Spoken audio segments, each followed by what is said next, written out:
Hey guys, I am Trent for Trent Sense, and I am here to unbox the Samsung Galaxy S2. Alright, here we have the retail packaging for the Samsung Galaxy S2. Now what's very interesting about this retail box is that it is all black with silver etching on the outside, no sign of any image of the phone itself, and there is also a soft touch texture on the outside of the box, which is pretty interesting.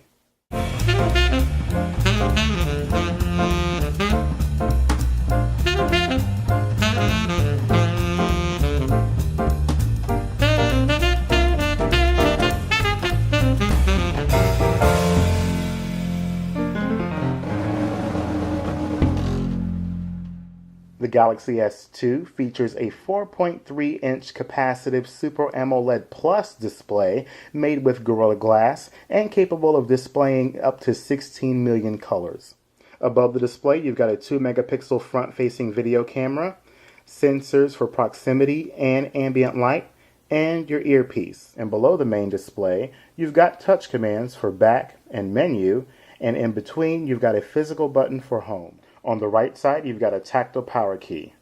And on the left, you've got a tactile volume rocker key, along with a hole to tether a wrist strap to the device. At the top, you've got a 3.5mm headset jack, and to the left of that, you've got a secondary microphone for noise cancellation. At the bottom, you've got a micro USB port, and to the right of that, you've got the primary microphone. Now, instead of the battery door being smooth and glossy and drawing fingerprints, it instead has a very nice physical texture to it. You've got an 8-megapixel camera unit that comes with autofocus and an LED flash, and is also capable of shooting 1080p HD quality out of the box. To the right of the camera unit, you've got a small slot with which you would pry off the battery door. Toward the bottom, you've got the logo etched in chrome, as well as a reverse chin of glossy plastic that juts out just slightly from the rest of the body of the device. It is on this same chin where you have your loudspeaker grill. With the battery door removed, you have a main battery bay, along with slots for the micro SD card and your SIM card. Okay, let me just get this out right here and right now. I feel like an idiot. I have my foot in my mouth. I am eating a huge slice of humble pie. I had a number of different experiences that ended up turning me off to the Samsung brand altogether, but yet I am here right now with a Samsung Galaxy S2 device. And I have to tell you, there was one thing that got me to do it. Michael Hell wrote a very interesting review that was in-depth and also had a lot of good things to say about the Samsung Galaxy S2, from the quality of the screen, even to the quality of its overall construction, despite it being plasticky. There was also the inevitable realization that Android is just the operating system for me, personally. So naturally, I figured, what better way to go back to Android than with a device like the Samsung Galaxy S2, which has already received rave reviews from Engadget, as well as my good friend Michael Held. I decided to bite the bullet and return back to Android, Samsung, and TouchWiz all in one device. Guys, I am not kidding you. Every single hardware aspect of this phone really works in harmony to make the Galaxy S2 a badass Android device. And I don't mean to curse, but I'm very impressed with what I have in my hand right now. Now, in addition to having an extremely thin profile, which is unbelievable on paper until you see it in person, you also have a dual-core 1.2 gigahertz processor on top of an enlarged 4.3-inch Super AMOLED Plus capacitive touchscreen. Yes, guys, it is most certainly true. Samsung has gone a step further with its own Super AMOLED display technology.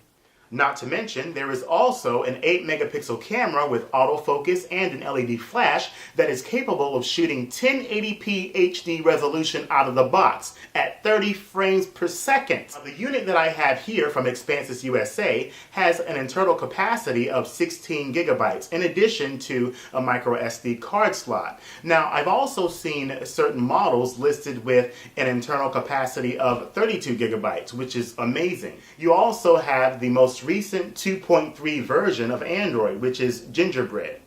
And let us not forget that this also comes with the newest version of the TouchWiz interface at version 4.0. Now, as usual, as to be expected, Samsung has come to the table with plastic in regards to the overall hardware of the device. But in this case, I think that it works. In having a bigger 4.3-inch screen and having a thinner profile, the plastic components not only feel durable and high quality to a point, but it also gives the phone a very lightweight feel that enhances its overall portability. Now, as a result, the Samsung Galaxy S2 indeed turns out to be a very great and worthwhile upgrade from the HTC Inspire 4G I remembered using from AT&T. Now, the light plastic build of the phone can feel durable and solid in its own right as I hold it in my hand. However, the battery door that comes with this device is extremely flimsy and flexible, so you might want to watch out for that.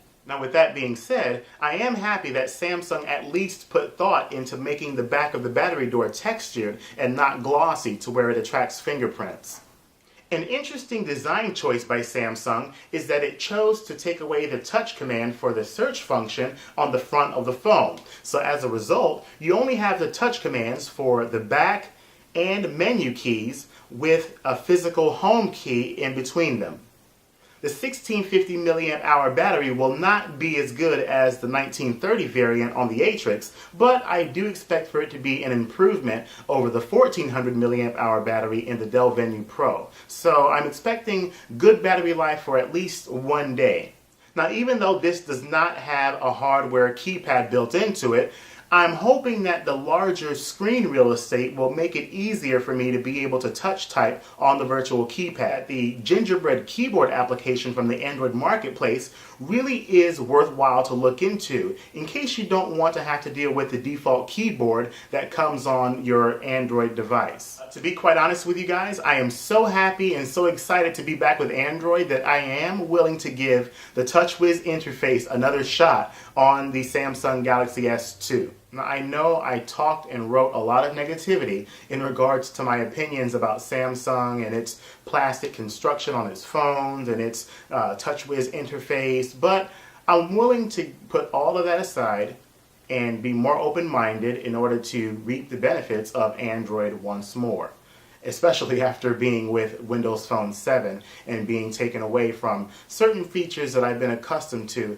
in using Android. So, with all of that being said, I'm going to take this as my primary device and see if it shall work for me, along with the Dell Venue Pro being a potential backup. I will be back with you guys to let you know what I think of this most worthwhile successor to the Samsung Galaxy S lineup.